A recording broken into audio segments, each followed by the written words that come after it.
What does regret look like? Is it the face of a man who has it all? He wore a $5,000 suit as he signed the papers, a smug smile on his lips, already tasting his new life of freedom. He thought he was dropping dead weight. He thought his wife, the woman who built him, was nothing. He laughed as he walked away.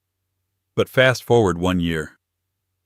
That same man is in a dark bar staring at his phone as tears carve tracks down his face. Why? Because the nothing he threw away just became the bride of the one man he could never touch, a billionaire.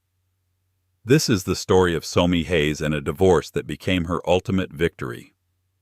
The silence in the conference room at Harrison Stone Legal was thicker than the plush beige carpet. It was a $300 an hour silence designed to be intimidating final. Somi Hayes stared at the document on the mahogany table. The words "dissolution of marriage" were in an offensively bold, clean font. Across from her, Margaret Thorne clicked his pen. It was a heavy silver pen, one she'd bought him for his 35th birthday back when his money was still their money and their money was mostly the inheritance her grandmother had left her. "Just sign it, Somi," he said, his voice smooth-bored. He wasn't looking at her. He was checking the time on his Breitling Navitimer, another gift. "I have a 2 o'clock tea time at the club." Somi's lawyer, a weary-looking woman named Ms. Probate, nudged the document closer. Somi picked up the cheap office pen. Her hand was shaking not from sadness that had burned out weeks ago, but from a deep, vibrating rage. Margaret smiled. It was the smile that had once charmed her, the one he deployed to win clients at Crestview Capital, the mid-level investment firm where he was a senior vice president. Now that smile was just a baring of teeth. He was happy, genuinely, unequivocally thrilled to be getting rid of her. He'd told her as much 3 months ago in their pristine minimalist living room, the one she had decorated and he had criticized. "I'm just bored, Somi," he'd said, adjusting his cufflinks. "We're not on the same level anymore. I'm moving up. You're static. You haven't worked in 10 years. You've let yourself go. What do you even do all day besides yoga and charity lunches?" "I ran our home," she had whispered, stunned. "I managed our finances. I hosted the dinners that got you promoted. I proofread every report. And I'm grateful." He'd cut in the lie, tasting like ash. "But I've met someone. Chloe. You've met her, actually. Chloe Jennings. From marketing."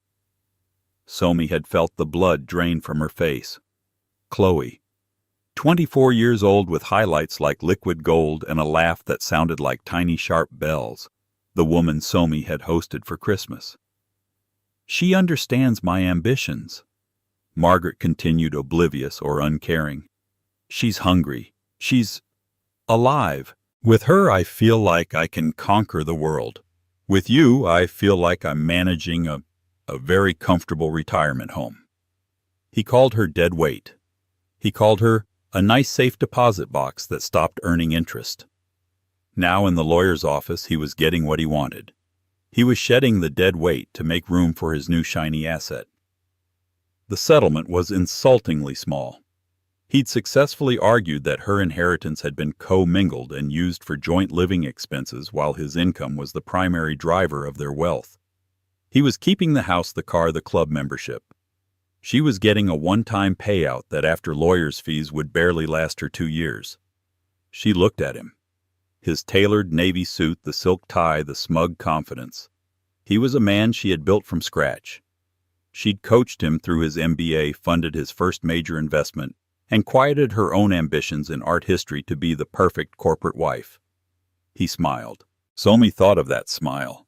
She wanted to burn it into her memory, the casual cruelty of it, the absolute certainty he had that he was winning and that she was a pathetic, finished, middle-aged woman with nothing left. She took a deep, shuddering breath. Her lawyer looked at her with pity. Never again, Somi thought. I will never let anyone make me feel this small again. She signed her name, Somi M. Hayes, the Thorn, already feeling foreign. She slid the paper across the table.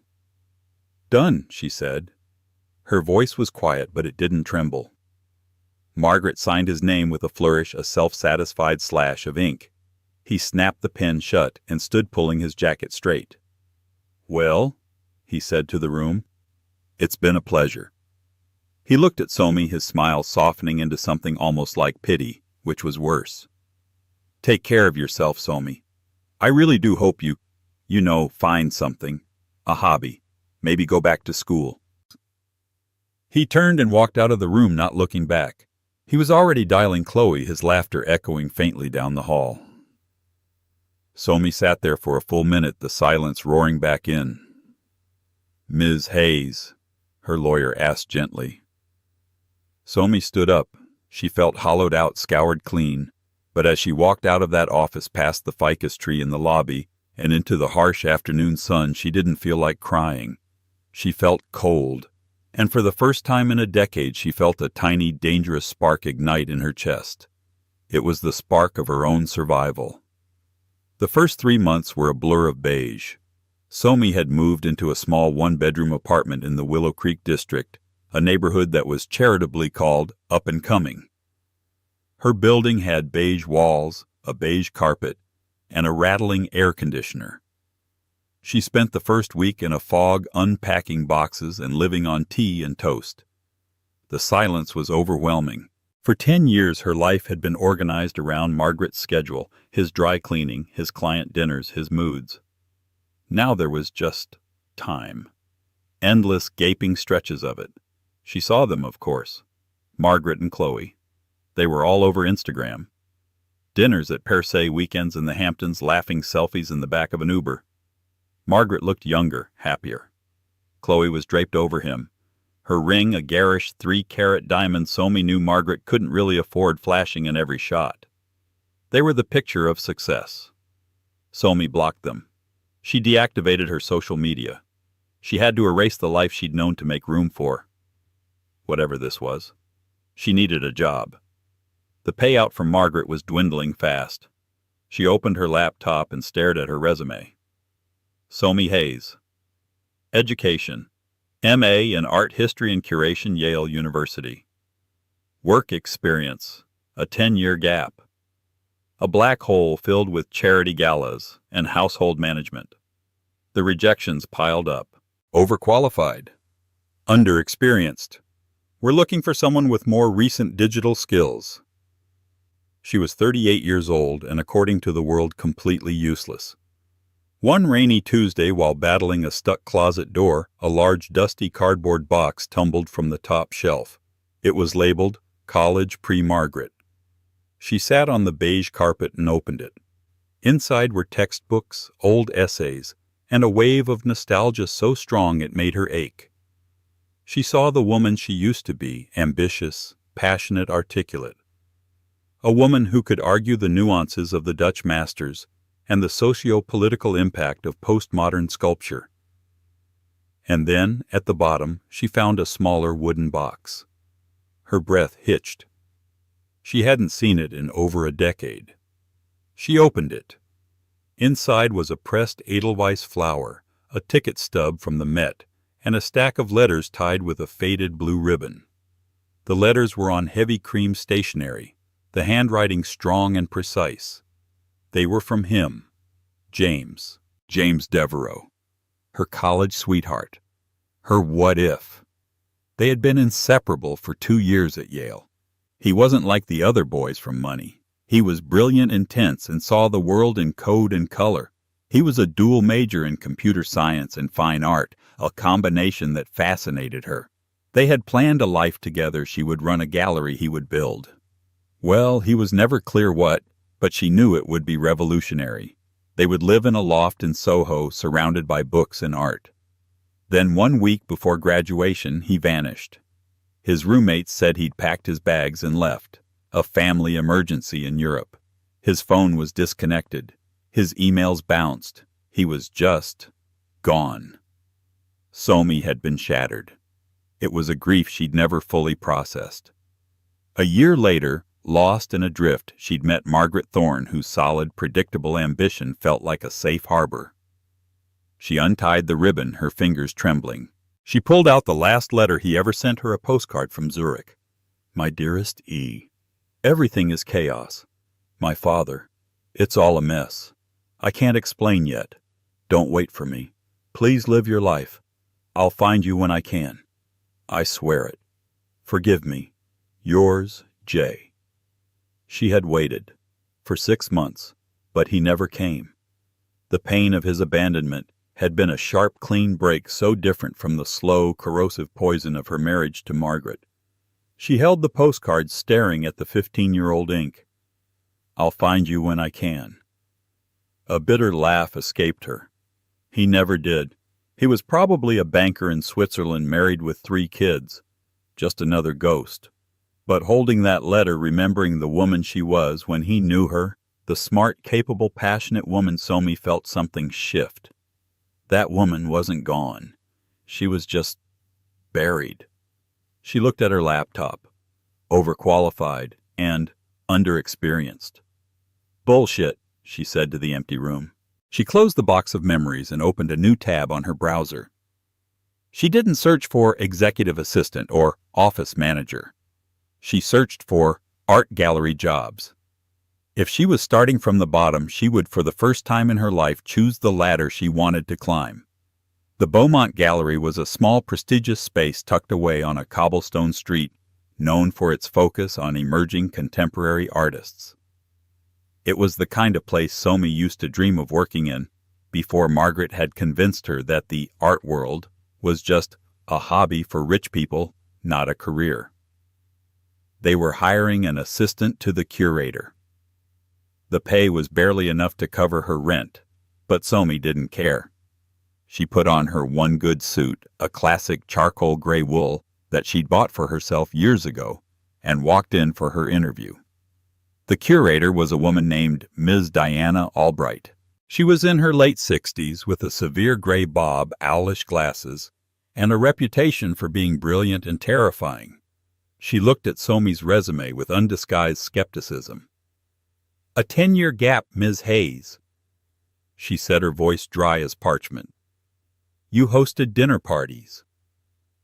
"I did," Somi said, her voice steady. She'd practiced this. "I also managed a $200,000 annual household budget, coordinated over 50 high-profile fundraising events for the New York Philanthropic League, and networked with some of the city's top donors. I can handle a budget, a schedule, and difficult personalities." Ms. Albright peered at her. "This isn't a social club. This is a business. These artists depend on us. Why art? Why now?" "Because it's the only thing I've ever missed," Somi said simply. "It's the only thing I stopped doing for someone else that I regret." Ms. Albright gestured to a large, chaotic painting on the wall. It was a mess of slashed black lines and violent splashes of crimson. "What do you think of that by an artist named Kalen Voss? We're thinking of giving him a solo show." Somi looked at it. She didn't give a safe answer. She gave the real one. "I think," Somi said, "that it's derivative.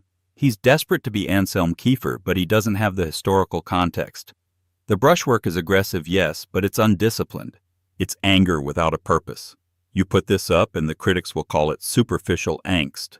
However," she pointed to a small, forgotten sculpture in the corner, a series of wires twisted around broken porcelain. "That is interesting. The tension, the fragility, the kintsugi influence, that has a voice. That's where the gallery's focus should be." Ms. Albright was silent. She stared at Somi for a long, uncomfortable moment. Somi's heart hammered. She'd overstepped. She'd blown it. "You'll be sorting donor files and making coffee for the first 6 months," Ms. Albright said abruptly. "The pay is insulting. You start Monday at 9 a.m.? Don't be late." Somi couldn't speak. She just nodded, a smile, a real one, breaking across her face. "And Ms. Hayes," the curator called as Somi turned to leave. "You're right about the Voss. He's all noise. Welcome to the Beaumont." Somi walked out of the gallery feeling lightheaded. The job was small. The pay was terrible. She was, by all of Margaret's standards, a complete failure. But she hadn't felt this happy, this herself, in a decade. The work was grueling. Somi was the first one in and the last one out. She did, in fact, make a lot of coffee. She also reorganized the gallery's entire digital archive, charmed a prickly art critic from the Times, and discovered a glaring error in their insurance policy that saved the gallery thousands. Ms. Albright watched her, saying little, but Somi noticed she was being given more and more responsibility. She was writing exhibition notes. She was liaising with artists. 6 months into the job, Ms. Albright called her into the office. "Our fall gala is in 2 months," she announced, not looking up from a stack of papers. "It's our biggest fundraiser of the year. And this year, it's going to be a nightmare." "A nightmare?" Somi asked. "We have a new sponsor, a massive one. They're funding the entire exhibit and a new educational wing. But they're particular." Ms. Albright sighed. "They've bought out the entire new wing for a private pre-gala reception. Their security team has been here 3 times. I need someone to be the direct point of contact for their team. Someone who won't crumble." She looked up at Somi. "I want you to handle it." Somi was stunned. "Me? But what about—" "You're the only one here I trust not to," Ms. Albright said. "The company is Devereaux Holdings. The CEO's executive assistant, a woman named Ms. Thorne. No, Thorne is your ex. Apologies. Ms. Sharp. She's the one you'll be dealing with. Don't mess this up, Somi. This sponsorship secures our future." Somi's mind snagged on the name. Devereaux Holdings. It couldn't be. It was a common name. That night she went home and for the first time typed the name into Google. Her world stopped. The screen was filled with images of him. James Devereaux. He wasn't a banker in Zurich. He was a tech mogul, a recluse, the shadow of Silicon Valley who had built an empire in AI and green energy. He was worth billions. The articles described him as ruthless, brilliant, and obsessively private. He was the man from her letters, the man who had sworn he'd find her. And he was the new sponsor of her tiny gallery. Somi stared at the screen, at the face that was harder, older, and infinitely sadder than the boy she remembered. He was coming. He was going to be at the gala. And she was the one in charge of his clipboard and guest list. The 2 months leading up to the gala were a blur of logistics. Somi worked 18-hour days. She coordinated with James's security, his catering team, and his impossibly efficient executive assistant, Ms. Sharp. She never spoke to James himself. He was a phantom, an entity referred to only as Mr. Devereaux. She learned his preferences by proxy. He preferred still water-white orchids and minimal lighting. He was allergic to shellfish. He did not like to be photographed. In the back of her mind, a frantic, screaming voice asked, "Will he even remember me?" She shut it down. She had a job to do. She was Ms. Hayes, the gallery's liaison. She was professional. The night of the gala arrived. The Beaumont was transformed. Soft lights glowed, waiters moved with trays of champagne, and the city's art elite mingled. Somi, in a simple, elegant black dress she'd bought on consignment, moved through the crowd with a clipboard, her face a mask of calm efficiency. Ms. Albright squeezed her arm. "It looks wonderful, Somi. Truly." "Thank you, Diana," Somi said, using her first name at the curator's insistence. Then she got a buzz on her earpiece. "Mr. Devereaux is on site, arriving at the private entrance. 5 minutes." Somi's stomach did a painful flip. "Copy that." She went to the new wing, a beautiful glass-enclosed space that was currently empty save for the new exhibit. She stood by the door, took a deep breath, and waited. The door opened. 2 large security men entered first, scanning the room. Then he walked in. He was taller than she remembered. He wore a simple, exquisitely cut black suit, no tie. The years had sharpened his features, carving angles into his face she didn't recognize. But his eyes, they were the same, intense, intelligent, and carrying a familiar weight. He was in a quiet, serious conversation with Ms. Sharp. "And the final acquisition papers for the new piece are ready for your review," Ms. Sharp was saying. "Thank you, Amelia," he said. His voice was deeper. "Ms. Albright stepped forward, hand extended. Mr. Devereaux, Diana Albright, we are so profoundly grateful for your patronage.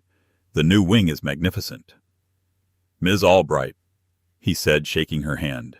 His smile was brief, polite. The work your gallery does is vital. My foundation is pleased to support it. He turned to survey the room, his gaze professional, assessing. And then his eyes landed on Somi, standing just behind Ms. Albright, holding her clipboard. The world stopped. He didn't just look at her. He saw her. The polite mask of the CEO shattered. His eyes widened just slightly. The blood seemed to drain from his face. Somi, he breathed. It was so quiet she barely heard it. Ms. Albright, confused, looked between them. Oh, this is my assistant curator, Somi Hayes. She's been the liaison for your team.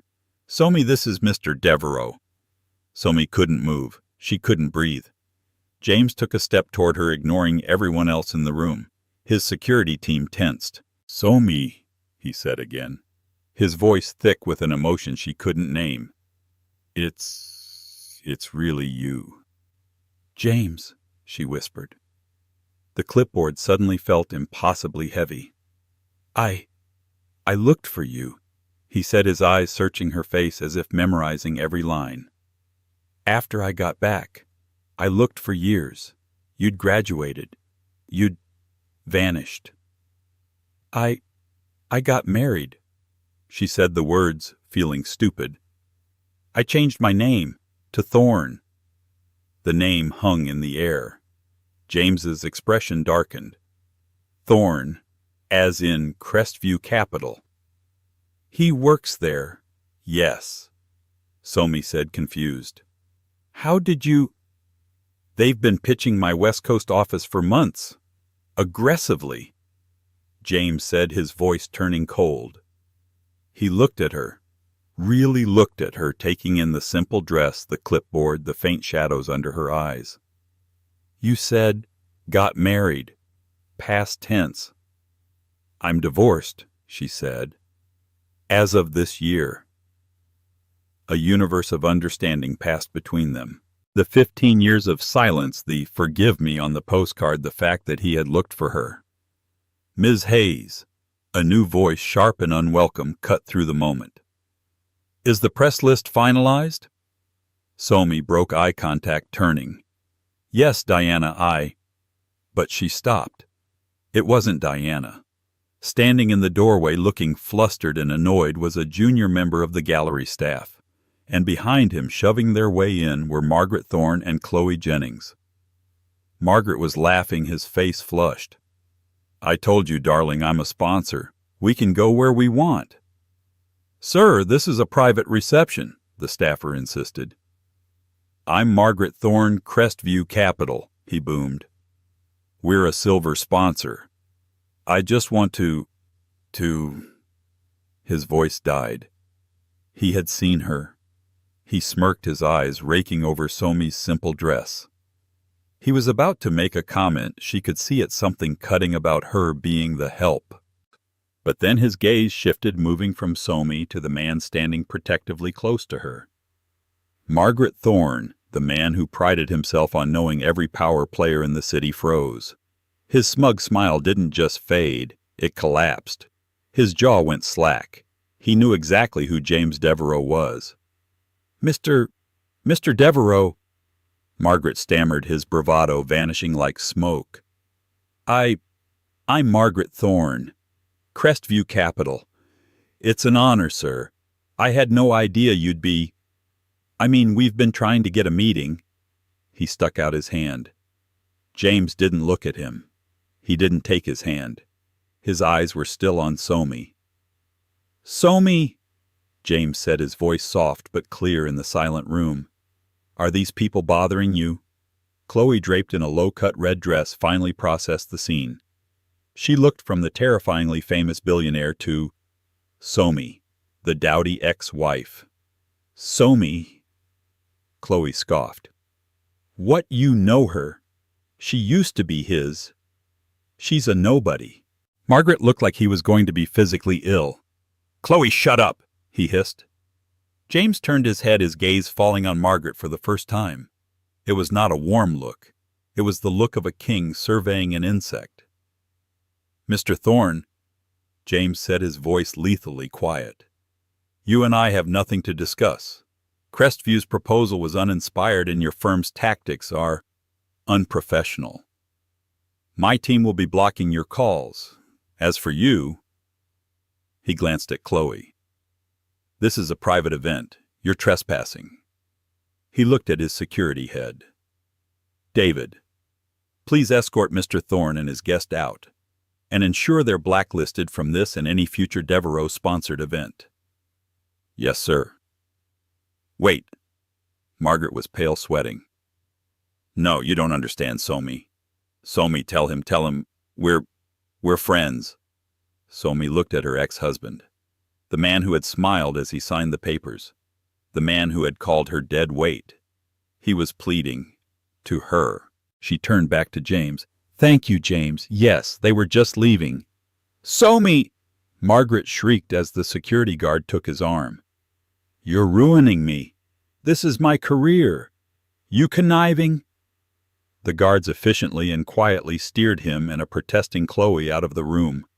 The door clicked shut, plunging the wing back into silence. Somi was shaking. James stepped closer, his hand hovering over her arm, not quite touching. "Are you all right?" Yes. Thank you," she managed. "He's the man," James stated. "The one you married." "Yes." James's jaw tightened. "The man who let you go. He's a fool." He finally gently rested his hand on her elbow. His touch was warm, electric, and devastatingly familiar. "We have 15 years to catch up on Somi Hayes. And I'm not letting you disappear again. Will you have dinner with me tomorrow?" Somi looked into his eyes, the eyes of the boy she'd loved now in the face of a man who had just defended her without a second thought. "Yes," she said. "I'd like that."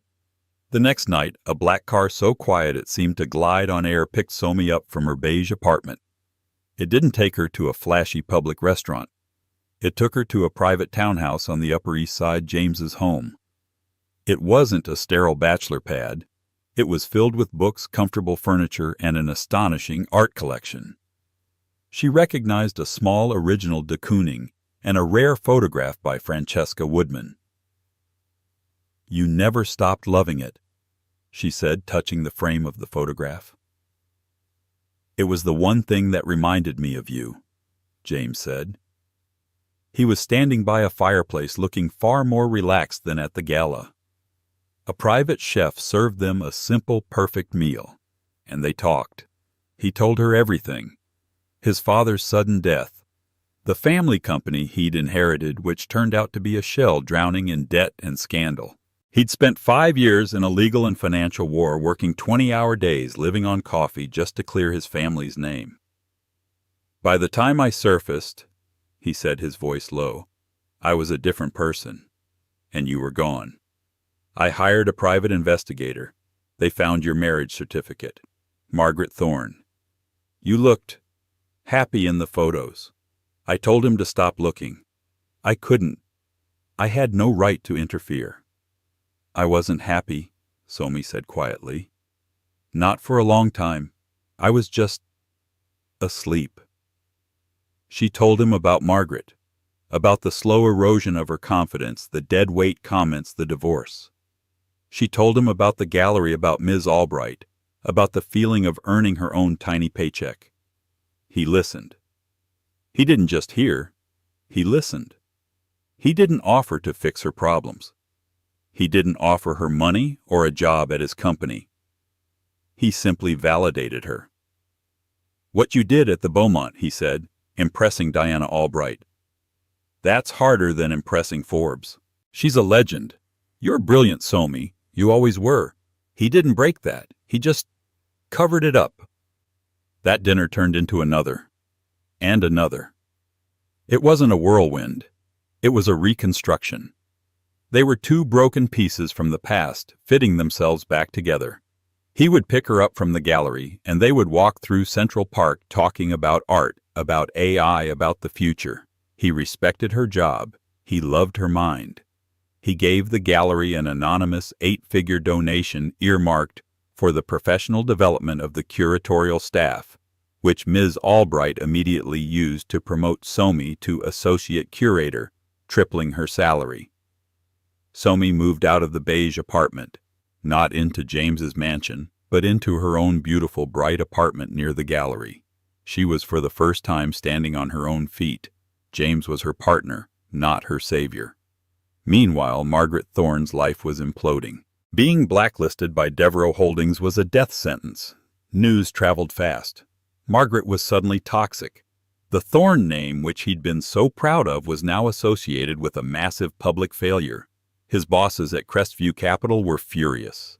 He had not only failed to land the city's biggest whale, but he had publicly insulted him and gotten the entire firm banned from all future dealings.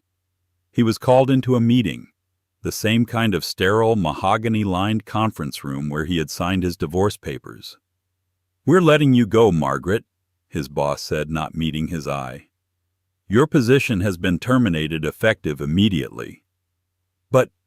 But the gala. "It was my ex-wife," Margaret sputtered. "She set me up. She's with him." "We don't care," his boss said cold. "You're a liability. Security will escort you out." He was unemployed. The next day, Chloe Jennings moved out of his house. "You're a mess, Margaret," she'd said, packing her designer bags. "You lost your job. You're not the man I thought you were. I'm not tying myself to a sinking ship." She left. He was alone in the house he'd won, with a mortgage he could no longer afford. He started to drink. He would sit in the dark, scrolling, obsessed. He watched Somi's life blossom from afar. He saw paparazzi photos of her and James Devereaux at the opera. She looked different. Her hair was glowing. She was wearing a stunning dark blue gown. But it wasn't the clothes. It was her stance, her confidence. She wasn't hiding behind her husband. She was standing with him. He called her. Over and over. Somi was at her desk reviewing a new artist's portfolio when her phone buzzed. Margaret Thorne. She let it go to voicemail. The message he left was a rambling, drunken slur. "Somi, baby, I made a mistake. A terrible mistake. This guy, this Devereaux, he's just using you. He doesn't know you. Not like I do. I can forgive you. We can fix this. Just call me back. Please. I'm falling apart, Somi." Somi listened, her face impassive. She felt nothing. No pity, no anger, just static. She pressed delete. James, who had been waiting to take her to dinner, stood in her office doorway. "Everything okay?" She looked up and smiled, the warmth reaching her eyes. "Everything is perfect." She picked up her bag and walked out, leaving the buzzing phone behind. 1 year after the divorce, Somi was in Paris. James had surprised her. He hadn't just flown her there. He had arranged for a private after-hours tour of the Musée Rodin. They were standing alone in the garden, the moonlight illuminating the kiss. "I always thought this was his masterpiece," Somi murmured, "but the world is obsessed with the thinker." "The world is obsessed with power," James said. "They forget that connection. That's the real strength." He turned to her. He wasn't wearing his CEO armor. He was just James. "I've been a fool twice in my life, Somi," he said, his voice quiet.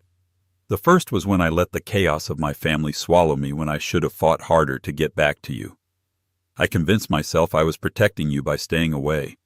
I was wrong." "James, you don't—" "I do," he said, taking her hands. "And the second would be if I let another day go by without fixing it." He didn't get down on one knee. It wasn't a performance. He just looked her in the eyes, his own reflecting the moonlight. "I found you again, Somi Hayes, and I am never, ever letting you go. I'm not asking you to be my wife because I need to save you. You've already saved yourself. I'm asking because without you, I'm just a man running a company. With you, I'm home." He pulled a small velvet box from his pocket. Inside was not a massive vulgar diamond like the one Chloe had worn. It was a flawless sapphire blue diamond bezel set in platinum, a design that was both modern and timeless. It was elegant. It was her. "Marry me, E," he whispered. Tears streamed down her face, but they were not the tears of a victim. They were the tears of a woman who had walked through fire and found a new beginning she hadn't even known was possible. "Yes," she said. "Yes, 1,000 times yes." The wedding was planned for the spring at James's private estate in Napa Valley, the Greystone Estate. It was to be an intimate 50-person affair. Ms. Albright was her maid of honor. The news, however, was impossible to keep private. Tech mogul James Devereaux to wed curator Somi Hayes screamed the headlines on Vogue and Vanity Fair. The world was fascinated by the story. The reclusive billionaire and the brilliant unknown curator. It was a fairy tale. For one man, it was a nightmare. Margaret Thorne saw the headline on his phone. He was sitting on a bar stool at a dim, sticky bar called The Sinking Ship at 2 in the afternoon. He had sold the house at a loss. He was living in a studio apartment, drowning in debt and burning through his 401k. He clicked on the article. There she was. Somi. She was laughing, captured in a candid shot, her hand on James's arm. Her ring flashed. It was sophisticated, stunning. It made the diamond he'd bought Chloe look like cheap glass. But it was her face. She was radiant. She was the woman he'd met 15 years ago, the one who could light up a room by just talking about a painting. The woman he had systematically, deliberately, and smugly extinguished. He had thrown away a diamond, convinced it was a rock, all because he'd been temporarily blinded by a piece of glitter. He ordered another whiskey, his hand shaking. He smiled, signing the divorce papers. He muttered to himself, the irony, a bitter acidic bile in his throat. Idiot. Idiot, idiot. He wasn't just jealous of James's money. He was terrified by the scale of his own mistake. He hadn't just lost a wife. He had lost a future. He had thrown away the one person who had ever truly seen him, and in doing so, he had exposed himself as the nothing he had always secretly feared he was. The bartender slid the drink over. "Rough day, buddy." Margaret just stared at the glowing image of Somi's happy, beautiful face. He didn't answer. He just drank. The day of the wedding dawned with an impossible cinematic perfection. The Napa sky was not just blue. It was a sharp, high-definition cerulean, a vast cloudless canvas stretching over the rolling hills of Greystone Estate. James's private vineyard was a masterpiece of old-world charm and modern minimalist architecture. The scent in the air was a warm, heady mix of jasmine climbing roses and the rich, earthy smell of the sun-baked soil. In the distance, the faint, elegant sound of a string quartet tuning their instruments drifted on the breeze. This was not a spectacle. It was an occupation. 50 guests. The only 50 people in their new shared world that truly mattered were gathering in a meticulously designed garden that overlooked the valley. There were no press, no paparazzi. The privacy was the ultimate luxury. In a sun-drenched suite in the main house, a room filled not with opulent furniture, but with a staggering collection of modern art. Somi stood before a full-length mirror. She was alone. Diana had just left to take her seat. It was the one moment she had asked for. Her dress was not a confection of lace and tulle. It was a statement. A sleek architectural column of ivory silk designed by a young, ambitious artist she had discovered and personally championed at the Beaumont. The neckline was a bold, asymmetrical sweep, and the back was a daring, artistic cutout. It was the dress of a woman who knew exactly who she was. Somi looked at her reflection, and for a moment she saw a ghost. The pale, tired face of Somi Thorne, a woman who wore beige cardigans and a strained, polite smile. The woman who made herself smaller to fit in Margaret's world. The woman who had for 10 years agreed to be comfortable instead of alive. She had signed her divorce papers in a borrowed suit that felt too big. Today this silk dress felt like a second skin. A soft knock came at the door. It was Diana, back for a moment, holding a small flat box. "He's waiting," Diana said, her voice unusually thick. "And this just came for you, from James. His something new is the wedding, his something old is him." This is his something blue. Somi opened it. Inside on a bed of black velvet was not a piece of jewelry. It was a single perfectly preserved butterfly. A morpho, its wings a shimmering iridescent blue that was almost electric. Tucked beside it was a handwritten note on heavy cream stationery, the same stationery from 15 years ago. My dearest S.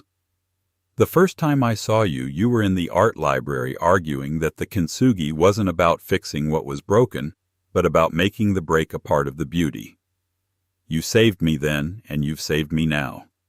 I've been waiting 15 years to see you walk toward me. The wait is over. Yours, J. Somi's breath hitched.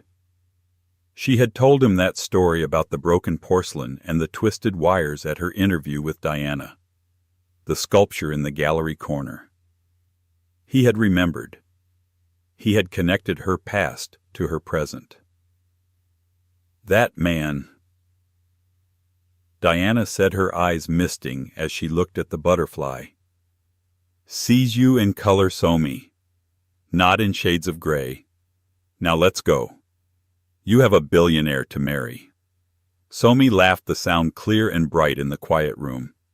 She picked up her bouquet, a simple structural arrangement of white calla lilies, and walked toward her future. 500 miles away, in a city that had long since spit him out, Margaret Thorne woke to the sound of a neighbor's television blaring a game show. His studio apartment was a gray, claustrophobic box. The air was thick with the smell of stale beer, unwashed clothes, and the lingering odor of burnt toast from 2 days ago. A single grimy window looked out onto a brick wall. He sat on the edge of his mattress, which was just a mattress on the floor, and ran a shaking hand over his face. His beard was patchy, his eyes a road map of burst blood vessels. That morning he had been fired from a temp job data entering for a logistics company. Thorne, you're done, his supervisor, a kid half his age, had said, not even bothering to look up from his screen. You've been here 3 weeks and your error rate is at 40%. Plus you smell like a distillery. We're not paying you for today. Just get out. He was out of money. He'd known this was coming. He picked up his phone, his one remaining possession of value, and opened his banking app. His hand trembled not from the hangover, but from the dread. Current balance, $147.38. He was less than nothing. He was in the red. The house was gone, sold at a catastrophic loss. The Breitling was gone, pawned for a fraction of its worth. Chloe was gone, vanished back into the city's nightlife, and had blocked his number after he'd left her a series of increasingly desperate drunken voicemails. He was a failure. By every metric he had ever worshipped, money, status, power, he was an absolute abject failure. An old familiar rage bubbled up, sour as bile. It was their fault. It was Somi's fault for being so conniving. It was Devereaux's fault for blacklisting him for using his power like a bully. It was Crestview's fault for being so spineless. He had built an empire. He had been a senior vice president. He had mattered. And they had taken it all away. His thumb, acting of its own accord, navigated to his web browser. To the Vogue homepage, a site he now visited with the obsessive, self-loathing addiction of a man picking at a septic wound. He knew what today was. The date had been burned into his memory. And there it was. The headline posted only minutes ago. First look inside reclusive billionaire James Devereaux's wedding to curator Somi Hayes. Margaret's heart gave a single painful thud. He had to see. He had to know. He had to feel the pain because it was the only thing left that felt real. He tapped the link. Somi stepped out into the sunshine. The string quartet shifted from Bach to a soft instrumental version of a song she and James had both loved in college. She walked alone. It had been her choice. No one was giving her away. She saw the 50 faces all turned toward her. Diana smiling through her tears. The young artists she now mentored, their expressions full of awe. James's mother, a formidable, graceful woman who had embraced her like a long-lost daughter. And then she saw him, James, standing at the end of the aisle under an arch of white roses. He was not the shadow of Silicon Valley. He was not the ruthless CEO. He was just James. His eyes locked on her, his face stripped bare of everything but a profound, overwhelming love. As she drew closer, she could see the raw relief in his gaze, as if he too couldn't believe this was real. He had waited 15 years. The wait was over. She reached him, and he took her hands. His were warm and steady. "You came," he whispered, a private joke that was just for them. "I always do," she whispered back. Their vows were not the canned traditional script. They had written them. They were a promise. James spoke first, his voice clear and strong, echoing slightly in the perfect silence. "I promised once in a letter that I would find you. It took me 2 decades, and it was the single greatest failure of my life. Somi, you are my true north. You are my partner, my conscience, and my home. I will not spend another day of my life without you." Somi looked into his eyes, the eyes she had loved at 20 and loved even more now. "I was a house with no one inside," she said, her voice full, not trembling. "I was a story someone else had written. You didn't save me, James. You saw me. You held my hand and reminded me that I could write my own story. You reminded me that I was already home. I am yours, but finally I am also my own. And I love you. I do." "I do," he said. The kiss was not a performance for the crowd. It was a seal. A quiet, definitive, and total claiming. It was the closing of a 15-year-old wound. The 50 guests erupted not just in applause but in a wave of pure, concentrated joy. Margaret stared at the phone, his world shrinking to the 6-inch screen. Photo 1. The Greystone Estate. A sprawling yet elegant complex of stone and glass overlooking a sea of green vines. It was worth more than Crestview Capital's entire downtown office. Photo 2. The guests. He recognized them. A Pulitzer Prize-winning author, the chief art critic for the Times, a tech founder whose company was a household name. This wasn't a wedding, it was a power summit, the world he had begged to get into. Photo 3. Somi, walking down the aisle. The phone almost slipped from his hand. It wasn't the dress. It wasn't the setting. It was her face. She was smiling, her eyes fixed on someone at the end of the aisle. It was a smile of such profound, unfiltered joy that it was almost violent. A smile of total trust, of absolute certainty. A cold, sick dread pooled in his stomach. She never looked at me like that, not even at their own wedding. He remembered that day now. She had been nervous, her smile thin, her eyes darting. He'd thought it was just bridal jitters. He realized with a jolt that felt like an electric shock that it had been doubt. Photo 4. The kiss. Him, this Devereaux, his hand on her face, protective, possessive.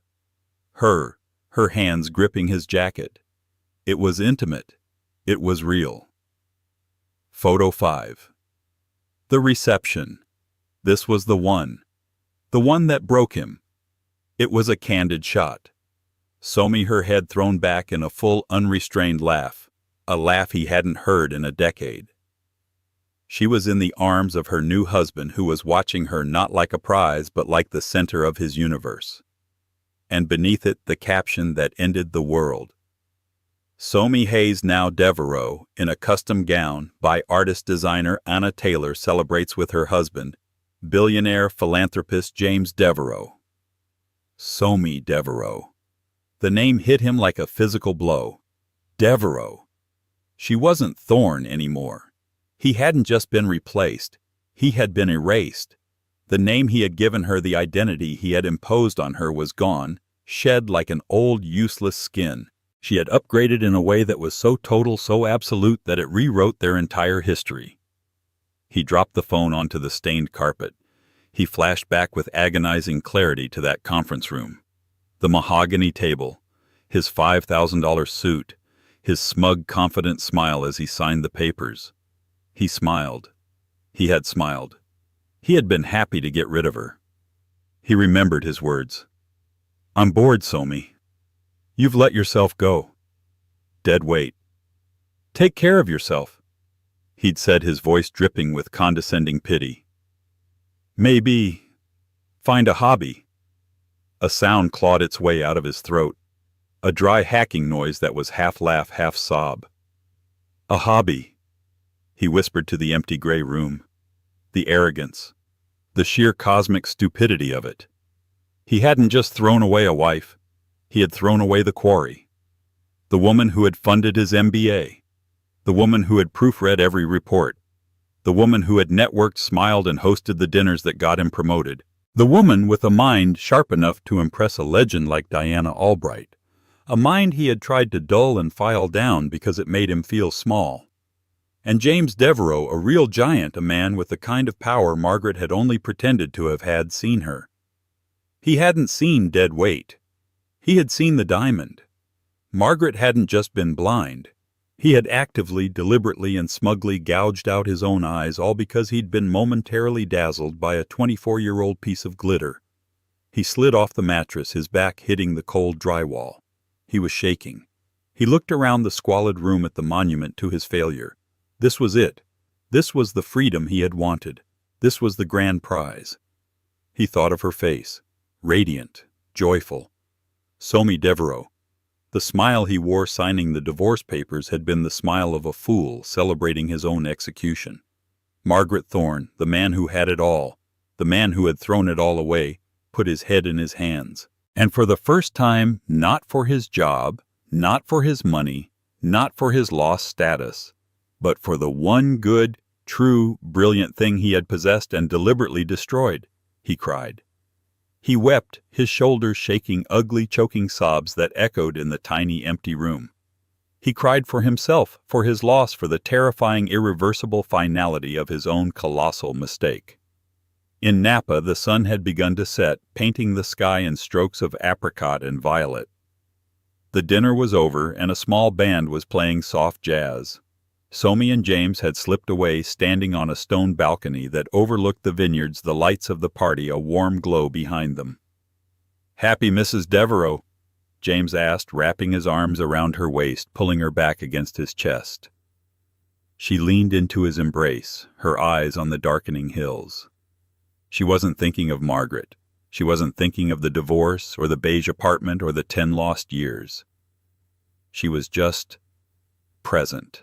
She thought of the kintsugi, the broken pieces glued back together with gold.